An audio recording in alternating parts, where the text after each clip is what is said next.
The late afternoon rain poured down, making the streets gloomy, but the laughter of children still echoed somewhere, blending with the patter of rain on the roof. Andrew, his heart still aching and his face heavy with worry, walked lost on the street, ignoring the sympathetic eyes of passers-by. Everything seemed meaningless since the moment he received the terrible news.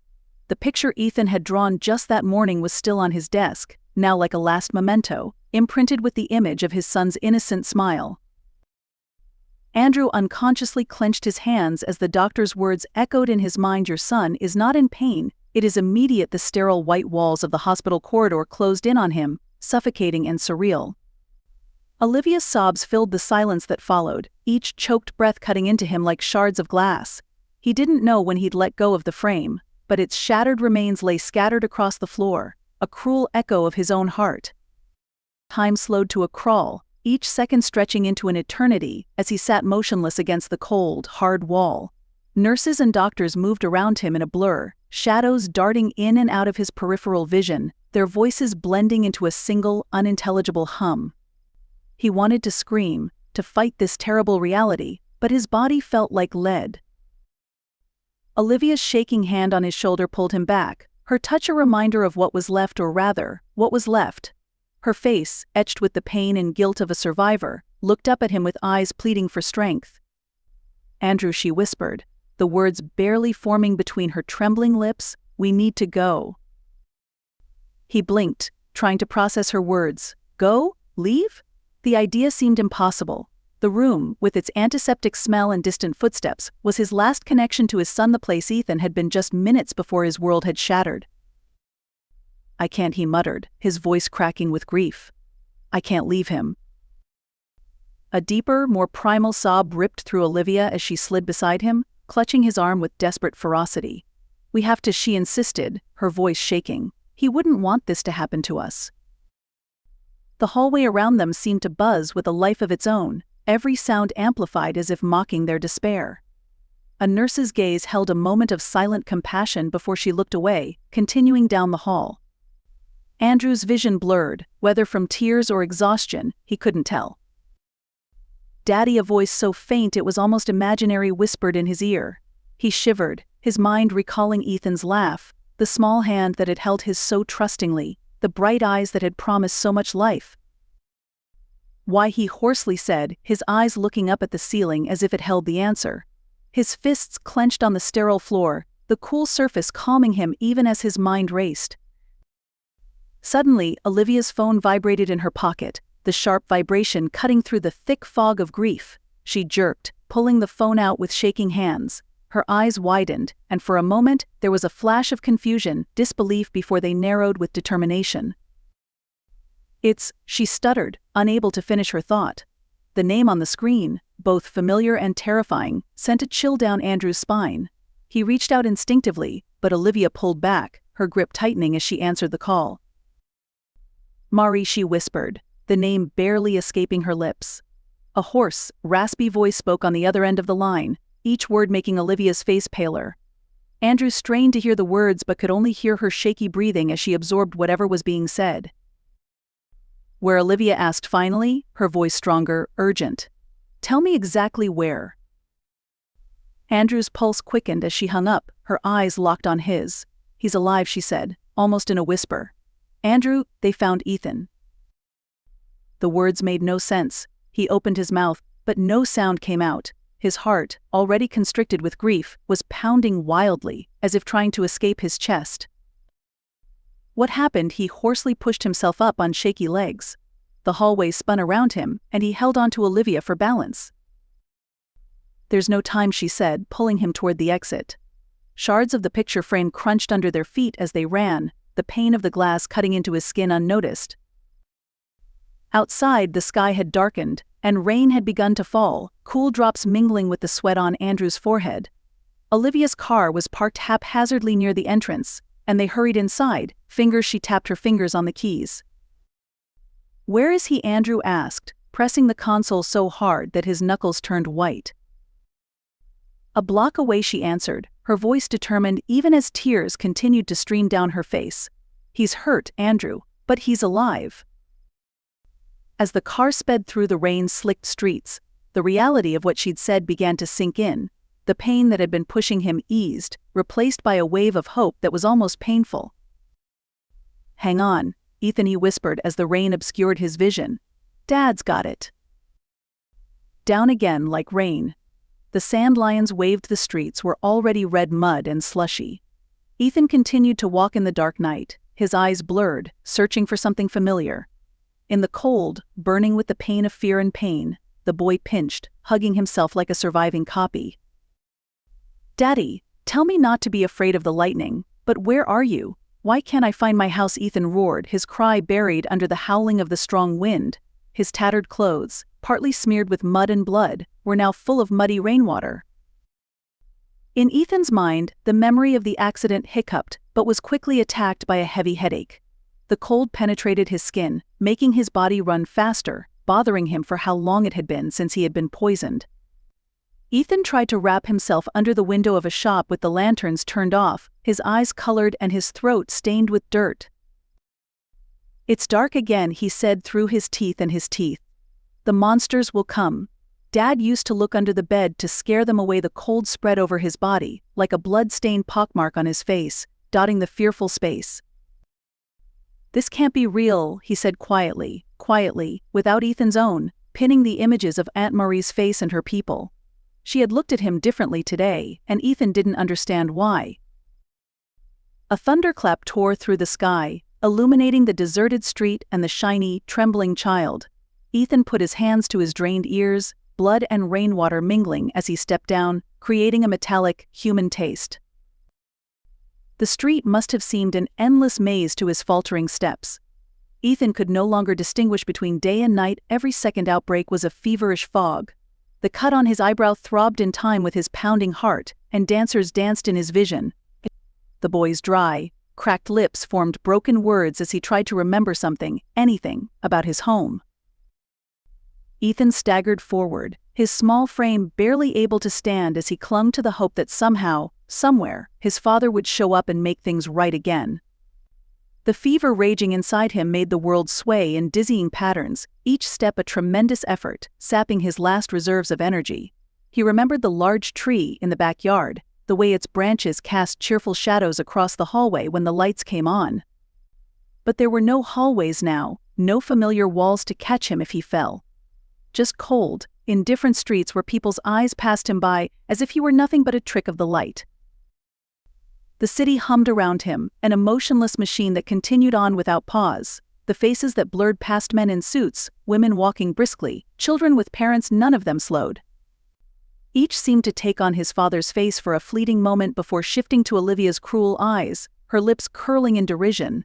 His heart clenched at the memory, the bitterness of betrayal cutting deeper than any wound. "Please," he whispered, though the word was a dry, hoarse whisper. "Please, someone. I have a dad. He must be looking for me." But the only answer was the relentless hum of the city. Drawn by the smell of fresh bread, Ethan's feet carried him to a small bakery, each step unsteady, as if he were walking on air. The windows glinted in the afternoon sun, reflecting back an image that made him shiver. The boy was staring at him, his eyes sunken, caked with dirt and sweat, a deep gash on his forehead swollen and dark, its red edges oozing poison. His hands pressed against the cool glass, and he felt relief at the feeling, a temporary reprieve from the fire burning inside him. "I don't even look like myself," he thought, a wave of panic washing over him. "How will Dad find me if I don't even recognize myself?" His knees buckled, sending him sliding down the window. Anxious voices from inside reached him, distant and muffled, as if he were drowning. "There's a strange boy at the window," someone said. "Oh my God, he's not feeling well. Quick, call someone." The fever was getting worse, each heartbeat sending new pains from the cut on his head. His vision wavered, the world tilted and spun. He tried to stand, to prove he was strong enough, but his body refused. The pavement was cold as he fell, the coolness biting into his fevered skin. In the last fragments of consciousness, Ethan saw his father's face. Not the stern, worried expression he'd had lately, but the gentle expression he'd had during bedtime stories, when they'd sat under the big tree in the backyard and talked about the future, about ice cream, and summer trips and adventures to come. "Dad," he mouthed, though no sound came out. help me." The voices around him grew louder, more frantic. Feet shuffled, someone shouted, "He's passed out. We need help." Ethan's small body shook uncontrollably, the sickness sapping his remaining strength. He could feel darkness gathering at the edges of his vision, the fever making it hard to remember why he needed to stay awake. Memories flooded back, the last few days of cold rain that had left him soaked, the rats that scurried too close to bear, the hunger that refused to go away. "I just want to go home," he thought, hot tears streaming down his dirty face. The warmth of the bakery and the smell of bread, once so inviting, now made him nauseous. His fingers clawed weakly at the ground, trying to grab onto something, anything, to keep him from slipping away. Ethan's feverish whispers reached Victoria's ears as she tirelessly cooled him. His small, battered body lay motionless on her bed, and each shiver in his limp limbs was a recrimination, a silent plea for someone to undo the cruelty he had endured. The antiseptic stung his swollen wound, making him flinch involuntarily, but Victoria's touch was gentle, firm. She adjusted the cool compress on his forehead, her fingers brushing through his sweat-soaked hair as she murmured words of comfort. "It's okay, baby," she whispered, the exhaustion from her long shift now overshadowed by the maternal instinct she couldn't ignore. "You're safe now, just hold on." Outside, the city throbbed with its usual indifference, car horns, neon lights blaring, and hurried footsteps tapping on the sidewalk. But in Victoria's small apartment, time seemed to stand still. The sterile smell of antiseptic mingled with the faint scent of chamomile from her kitchen. The makeshift medical station she had set up on the nightstand bore witness to her frantic efforts. Gauze, syringes, vials of antibiotics, and bandages lay scattered like the remains of a battle. Ethan's small hands twitched, grasping at the air, as if reaching for something invisible. His voice, though weak, carried a haunting clarity. "Daddy said ice cream," he whispered, tears leaking from his closed eyes. Victoria's heart clenched at the sound. How long had he been fighting alone, abandoned and afraid? "You'll get ice cream, baby," she promised softly, even as her mind raced with questions. Who was this boy? His expensive but tattered clothes, now soaked with sweat and dirt, hinted at a life unbecoming of the state in which she had found him. What had led him here, to this state of despair and delirium? Minutes turned into hours as Victoria alternated between fever-reducing and intravenous fluids. Each time his temperature rose, her worry deepened. The darkness in the room grew longer, heavier as the night drew on. She glanced at the clock. 3 a.m. If the fever didn't break soon, she would have to risk taking the boy to the hospital, despite her earlier hesitation. Ethan stirred, his eyelids fluttering as he mumbled incoherently. Victoria leaned closer, hearing the disjointed words that sent a shiver down her spine. "Auntie Mari lying," he whispered, a shiver running through his body. "Daddy won't go." Her pulse quickened. Pieces began to shift in her mind, forming a jagged puzzle. Who was Auntie Mari, and what betrayal had left the boy in this state? She brushed the boy's hair back, her gaze lingering on the bruises on his small arms. They were more than the marks of a fallen child, they spoke of something much darker. The boy's fever began to subside as the first light of dawn filtered through the curtains, casting a soft glow across the room. Victoria felt a surge of hope as she pressed a fresh compress to his skin, now cooler to the touch. He was still feverish, but the crisis seemed to be subsiding. "Thank you," she sighed, relief flooding her. Yet the sense of urgency remained. She knew that saving him physically was only the first step. Discovering the truth behind his suffering was equally important. Suddenly, Ethan's eyes widened, glazed with confusion and exhaustion. For a moment he seemed to lose sight of her, his gaze darting around the room in panic. But then his eyes met hers, and something softened in the feverish depths. "Where's Daddy?" he asked hoarsely, the question a mixture of fear and hope. Victoria swallowed, the weight of her next words crushing her. "I don't know yet, baby," she said, taking his small hand in hers. "But I'll help you find out. I promise." Ethan's eyes lit up, and a tear slid down his cheek. He squeezed her hand with the last of his strength, a silent acceptance of her vow. In that moment, Victoria knew that no matter how hard the road ahead was, she would make it. For this boy, whose world had been shattered by betrayal, she would be his hope until he could find his own. Outside, the city awoke to a new day, unaware of the silent war raging within those four walls. But inside, with the promise of safety whispering into the dark room, a fragile sense of peace settled in. Victoria gently wiped the tears from Ethan's cheeks and whispered again, "You're not alone, little one, not anymore." Victoria's hands moved with mechanical precision, carefully cleaning the boy's face and examining the worn-out collar of his shirt. The private school tag was a stark contrast to the rest of his battered appearance, but the name had been deliberately erased. Her mind raced as she applied the antibiotic cream, trying to stitch together the dissonant pieces. What private school would allow a child to reach this state? Who would harm him? "It's okay, sweetheart," she whispered, even though the boy was unconscious. Her voice trembled with a mix of fear and fury. Meanwhile, the first night after Ethan's funeral had turned into a waking torment for Andrew. The house's once comforting embrace now felt like a haunted shell. Every room echoed with silence so profound it pressed against his eardrums. His footsteps, dragging along the hallway, felt ancient, as though time had aged him decades in just a day. He averted his gaze from Ethan's closed bedroom door, its superhero stickers now taunting him with their bright defiance. The living room was a battlefield of memories. Toys were still scattered, a red car under the couch, a ball forgotten in a corner. Each sight was a sharp stab, an agonizing reminder of the life that had been so brutally truncated.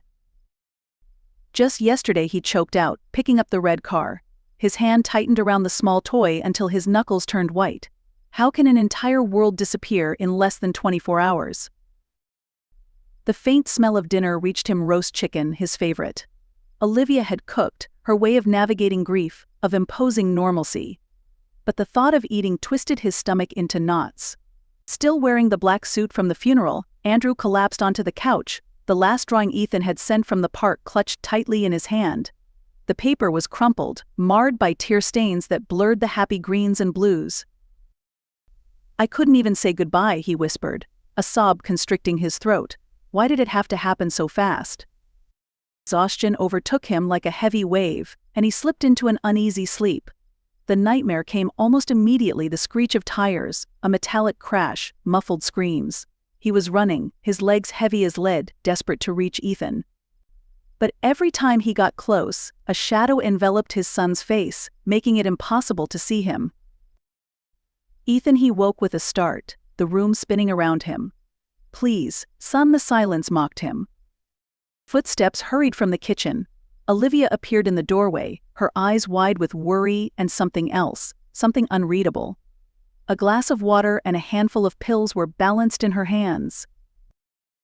"Andrew, you need to take these," she said, her voice steady, almost too calm. "The doctor warned us about these attacks." He pushed her hand away, the pills scattering like tiny pebbles across the floor. He rose, driven by an unseen force, and found himself standing before Ethan's bedroom door. The white paint and superhero decals blurred in his vision. "I can't," he murmured, pressing his forehead to the cool wood. "If I go in there, it'll make it real."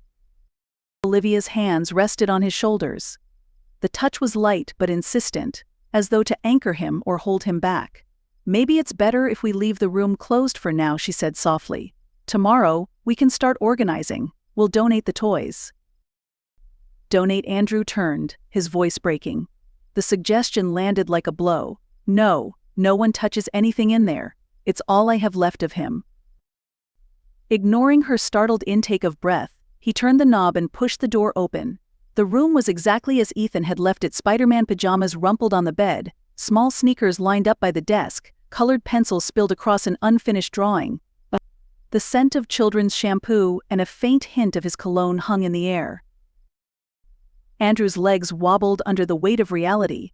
How can everything look the same, he thought, sinking to the floor, like he could walk in any second. Behind him, Olivia stood, her shadow stretching into the room. Her eyes darted from corner to corner, as if searching for something. "Andrew, please," she said, her voice taut. "Come out, let's get some rest." Andrew's gaze fell on the desk. The unfinished drawing, the park, the swing, two figures holding hands told of simpler, happier days. But then he saw another paper half hidden under the pencil case, crumpled and dark. His heart raced as he pulled it free. It was Olivia's face, but twisted, Eyes red, mouth slashed in a grotesque smile. Her hands reached for a small, cowering figure in the corner. Sheila's read the uneven, childlike scrawl. "What is this?" Andrew's voice was barely a whisper. Olivia stepped forward quickly, her eyes sharp and focused. "Just a nightmare," she said, her composure slipping. "Kids have them, you know." Andrew held the drawing tighter, a chill creeping down his spine. "Why didn't you tell me?" A strained silence fell as Olivia's fingers twitched at her sides, the facade cracking. Andrew's breath came in ragged gasps as he pressed against the damp wall of the basement, each thud of his heartbeat reverberating in his ears like a drum. The dim light from the sliver of window above barely touched the cold, hard floor, casting long, sinister shadows. He could feel the weight of exhaustion settling in his bones, but fear kept him sharp. He gripped the phone in his trembling hand, its dim screen displaying the photos of the bottles and that damning notebook. "Calm down," he whispered to himself, the echo bouncing back at him like a mockery. The sound of Olivia's footsteps faded, but her chilling words lingered in the air, suffocating him. The basement had always been a place of storage, old boxes, forgotten furniture, but now it felt like a tomb. Andrew's eyes adjusted to the dark, catching the outlines of crates and a rusty, unused lawn mower. He leaned against the wall, his mind racing. The memory of Ethan's frantic gestures, the boy's voice whispering about the locked drawer, clawed at his sanity. "She needs to be stopped," he thought, a surge of resolve hardening his features. His fingers brushed against the edge of a splintered wooden crate. A plan was forming, haphazard, desperate, but better than doing nothing. Upstairs, the faint hum of Olivia's footsteps shifted to a pause, followed by the soft creak of a door. She was checking on something, maybe gathering more pills. The thought twisted his stomach. "You can't let her win," a voice inside him urged. Andrew's attention snapped back as the wooden steps creaked. The noise wasn't from Olivia, who was still moving somewhere upstairs. It was quieter, more cautious. He strained his ears and heard the faint tap of small feet. "Ethan," he whispered, barely daring to hope. A small face appeared between the gaps in the railing, eyes wide and filled with a mixture of fear and determination. The boy's dark hair clung to his forehead, damp with sweat. "Dad," Ethan said, his voice trembling. He held a thin, bent wire in his small hand, the kind used to hang pictures. I found this. Can it help?" Andrew's heart ached at the sight of his son, the real, living Ethan. He hadn't been just a hallucination, he'd been trying to guide him. Fighting back tears, he nodded, forcing calm into his expression. "Good thinking, buddy. Pass it here." Ethan's small fingers slipped the wire through the railing. Andrew grabbed it and bent it carefully, forming a rudimentary lockpick. He glanced up, meeting Ethan's eyes. "Stay quiet and keep watch, okay?" The boy nodded, biting his lip to keep silent. Andrew turned to the door, feeling the cold metal of the lock under his touch. His hands were still shaky, and each tiny movement felt magnified by the oppressive silence. The seconds stretched like hours as he worked, listening for any change in Olivia's movements above. Finally, with a soft click, the lock gave way. Relief washed over him, but it was short-lived. The thud of footsteps grew louder, Olivia's voice humming an eerie lullaby that set Andrew's teeth on edge. "Quick," he whispered to Ethan, pushing the door open and pulling his son into the dim space. He crouched, hiding them behind an old cabinet as Olivia's footsteps approached the basement door. Andrew's hand covered Ethan's mouth, muffling their breaths. The handle rattled. Andrew, Olivia's voice called, sugar-laced with menace. "You can't hide from me, darling." Andrew's pulse raced. The silence that followed was deafening. He dared not move, not even as Ethan's tiny fingers curled around his wrist, seeking comfort. Olivia's shadow slipped under the crack of the door, then moved away as her steps retreated. The breath Andrew had been holding came out in a shudder. "We have to move now," he said, eyes meeting Ethan's. The boy nodded, his expression determined despite the tear tracks on his cheeks. They crept up the stairs, each creak making Andrew's heart lurch. The hallway was empty, the house bathed in an unnatural stillness. The front door was only a few feet away, but the path felt impossibly long. Andrew's gaze darted to the living room, where Olivia's figure loomed, her back turned as she mixed something at the counter. Her humming resumed, louder now, more erratic. Go, Andrew mouthed to Ethan, who bolted towards the door on silent feet. The second he reached for the handle, a glass shattered behind them. Where do you think you're going? Olivia's voice was sharp, devoid of any false sweetness now. Her eyes blazed, a frightening echo of the drawing Ethan had made. In that instant, Andrew saw it all, the desperation, the madness, and a twisted kind of love that would destroy them if he let it. Run, Andrew shouted, shoving Ethan out the door just as Olivia lunged forward. The cold night air hit Andrew's face like a slap, sharp and reviving. He didn't stop, they couldn't. Behind them, Olivia's scream pierced the night, a sound that would haunt Andrew long after they disappeared into the safety of darkness. Victoria's heartbeat drummed relentlessly in her ears as the door splintered and the intruders flooded in. Their disheveled suits and hardened expressions conveyed both frustration and desperation, men driven by debts, not violence, yet they stood between her and survival. She shifted, shielding Ethan, who lay writhing on the bed, lost in the feverish haze where reality and nightmare twisted indistinguishably. I told you, Victoria said, her voice calm but steel-edged. I'll pay what I owe. But now isn't the time. The bald leader squinted at the scene, the trembling child, the beeping machines, the sterile smell of antiseptic mingled with the coppery scent of blood. The room's suffocating heat pressed on everyone like a wet blanket, amplifying Ethan's sharp gasps and Victoria's frantic movements. I don't have time for excuses, he growled, taking a step forward. But his gaze softened for a fraction of a second as he met Ethan's eyes, wide, glassy, haunted by the specter of unseen horrors. The boy's shivering fingers clutched Victoria's arm, as if anchoring himself to the last safe point in a world that had become unrecognizable. She's here, Ethan whispered, his voice a mere thread. Aunt Marie sent them. She always finds a way. His small frame buckled under a fresh wave of tremors, sweat beading on his flushed skin. Victoria's eyes darted to the heart monitor, each erratic beep drilling a spike of dread into her. Ethan's temperature was spiraling out of control, the infection burning through him like wildfire. She reached for the antibiotic vial, fingers fumbling as adrenaline buzzed in her veins. Let me get this into him, she said, glancing at the bald man. For a moment, their eyes met hers, full of defiance, his of reluctant understanding. He nodded, a barely perceptible gesture that told her he'd allow it, for now. Outside, the corridor was filled with shadow and echoes, whispers moving like a breeze, too quiet to decipher but loud enough to send goosebumps skittering up her arms. The creak of the building's old pipes groaned in harmony with Ethan's ragged breaths. Victoria's hand, steady in surgery rooms and life or death emergencies, shook as she inserted the needle, praying it would buy them more time. Stay with me, Ethan, she murmured, pressing the plunger slowly. His eyes fluttered, the white streaked with red veins, and for a moment he seemed to focus on her face. Don't let her take me, he gasped. Promise. I won't, she promised, even as doubt clawed at her resolve. Outside, the shadows under the door shifted, voices intensifying orders and sharp whispers, one unmistakably belonging to Olivia. He's down there. He couldn't have gotten far. Olivia's voice, sharp as broken glass, cut through the heavy silence.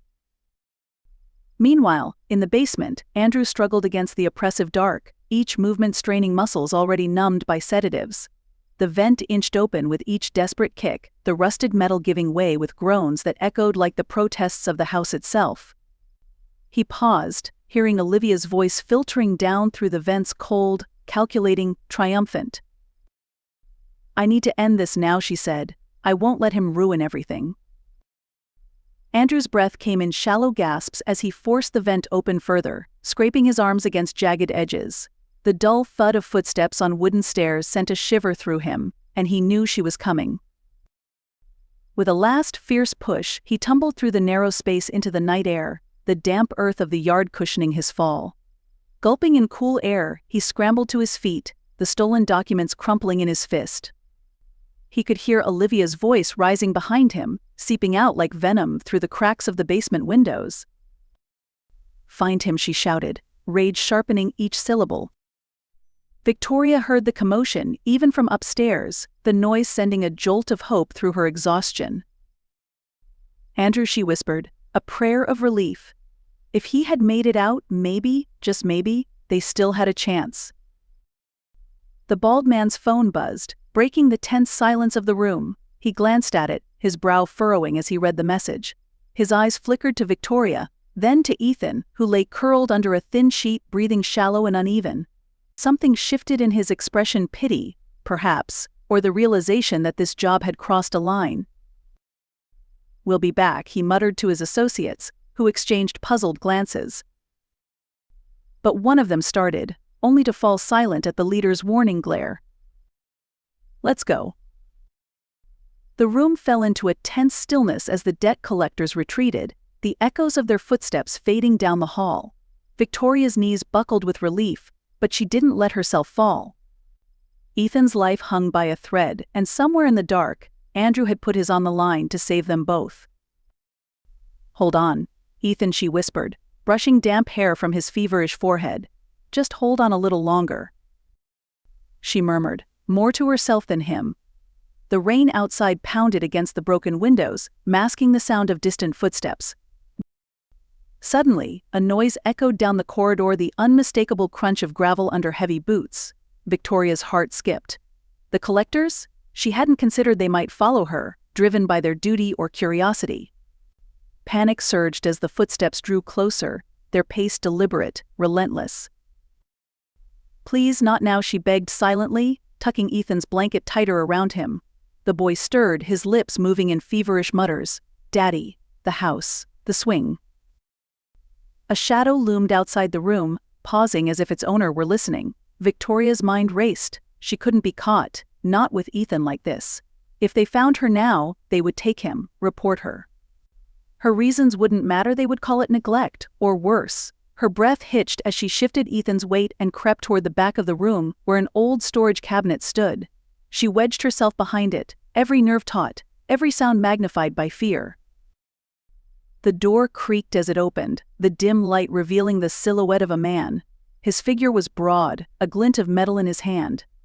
Victoria's heartbeat roared in her ears as she watched, barely daring to breathe. He stepped inside, eyes scanning the room, the beam of his flashlight slicing through the darkness. "I know someone's here," he called out, his voice harsh, impatient. The light swept over the discarded papers, the stains on the floor. It paused on Ethan's still form, lying motionless on the dirty blanket. Victoria swallowed hard, pressing her body tighter against the cabinet, feeling the rough wood dig into her skin. Ethan didn't move, the fever holding him in its iron grip. For a moment, the man hesitated, the flashlight lingering on the child.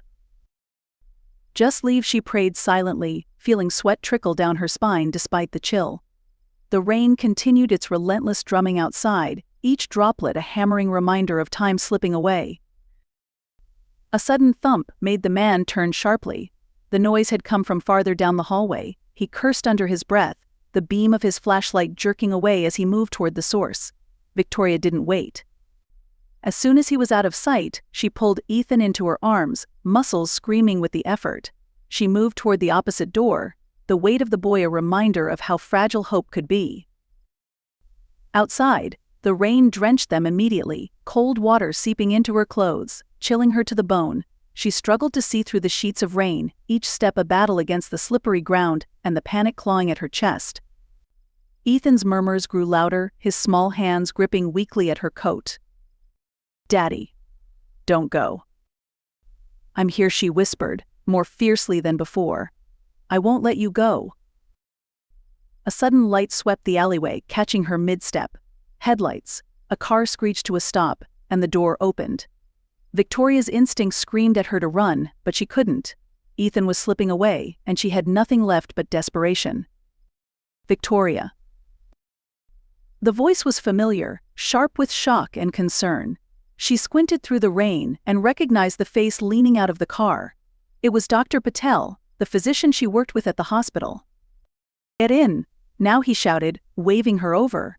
Relief flooded her limbs, making them weak as she stumbled toward the car. The warmth inside wrapped around her like a blanket as Dr. Patel reached back to help settle Ethan. "What happened?" he demanded, glancing at the boy's pale, sweat-slicked face. The infection, she panted, hands trembling. It's worse than I thought. We need the hospital now. He didn't hesitate. The car surged forward, tires skidding briefly before finding their grip. As they sped through the rain-soaked streets, Victoria held Ethan's hand, feeling his pulse weaken with each passing second. She leaned close, whispering words of comfort and silent promises. As the lights of the hospital came into view, Victoria's breath came in ragged gasps as she pushed herself off the ground, mud clinging to her hands and knees. The chill of the storm cut through her soaked clothes, but she forced herself to focus. Ethan was somewhere in this labyrinth of trees, feverish and disoriented. His fragile calls had blended into the storm, swallowed by the wind's howls and the relentless hammering of rain. "Ethan," she shouted, her voice cracking with fear. The forest around her seemed alive, branches swaying and snapping as if in response to her plea. Panic clawed at her chest. She knew time was slipping through her fingers like the rainwater streaming down her face. Each second that passed was another second Ethan's small, fever-racked body battled alone against the delirium. Somewhere deeper within the dark, Ethan staggered forward, eyes glazed, limbs trembling.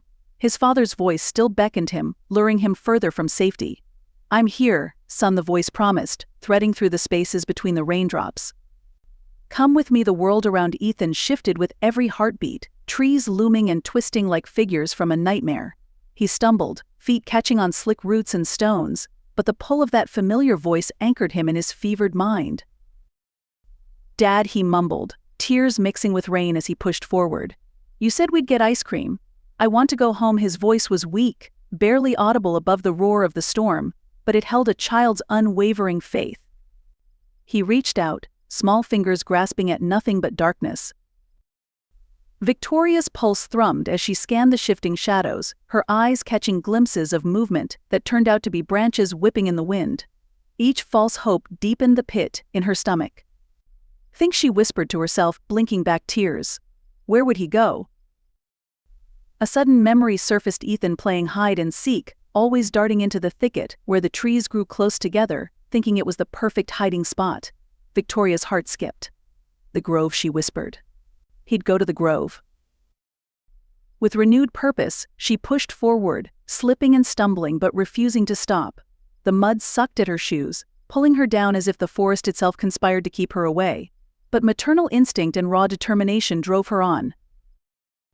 Ethan's vision blurred, the fever's grip distorting the trees into towering figures that reached for him with clawed branches.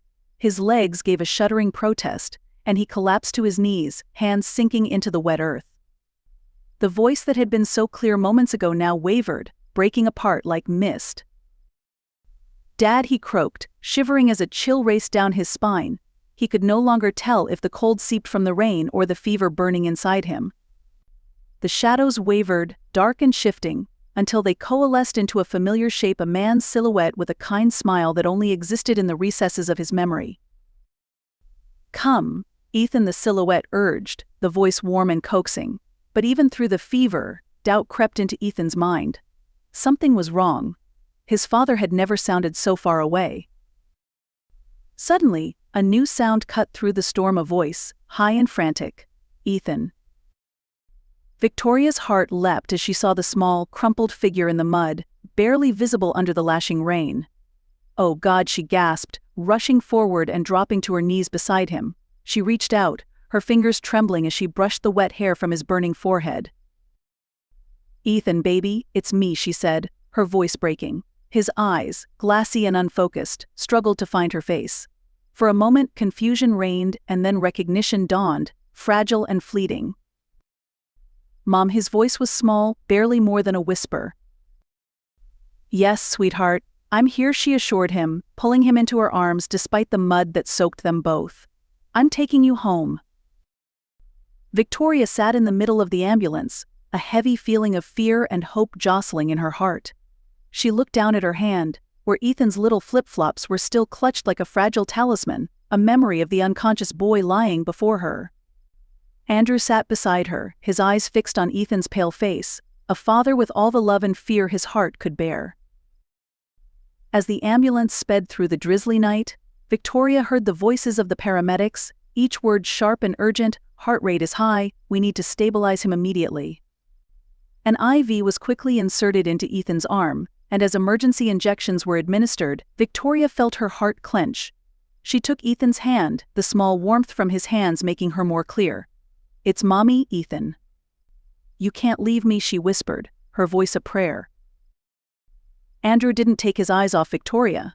Her presence was a powerful sonic fire, a mother willing to go to extremes to protect her children. Their eyes met for a moment, sharing a deep, unspoken understanding. They froze, both breathing in a mixture of fear and hope.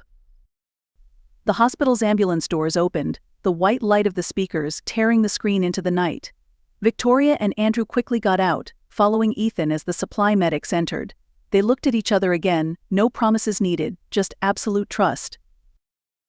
When the next morning came, pale sunlight filtered into the hospital room. Andrew looked at his son lying on the hospital bed, his steady rise and fall, a sign of weakness but strength after hours of despair. He took his son's small hand, holding it tightly, the memory of the moment crossing the white corridor still ringing in his mind. Victoria stood still at the foot of the bed, exhaustion casting a shadow over her face, but comfort began to creep in. Looking at Ethan peacefully under the covers, she gently pulled the covers over him, feeling the end of a dream in her heart. Andrew turned to her, his eyes filled with gratitude, like a small flame rising in the darkness. "You lived it," he said, his voice groaning from sleepless nights. Victoria smiled tiredly but warmly. "He's stronger than we thought." As Ethan's eyes slid over, a weak kiss appeared on the boy's pale face. Daddy Andrew leaned close to his son, holding his hand tightly. "Daddy is here, and he will always be here." Outside, dawn painted the sky in soft hues of orange and pink, a silent herald of new beginnings. Inside, held by the quiet heartbeat of life, they stood together united, ready to rebuild from the fragments of fear into a story defined by love. The laughter that followed was soft, tentative, but it marked the start of a tale spun from hope, renewal, and a vow that, after the storm, they had found their way home.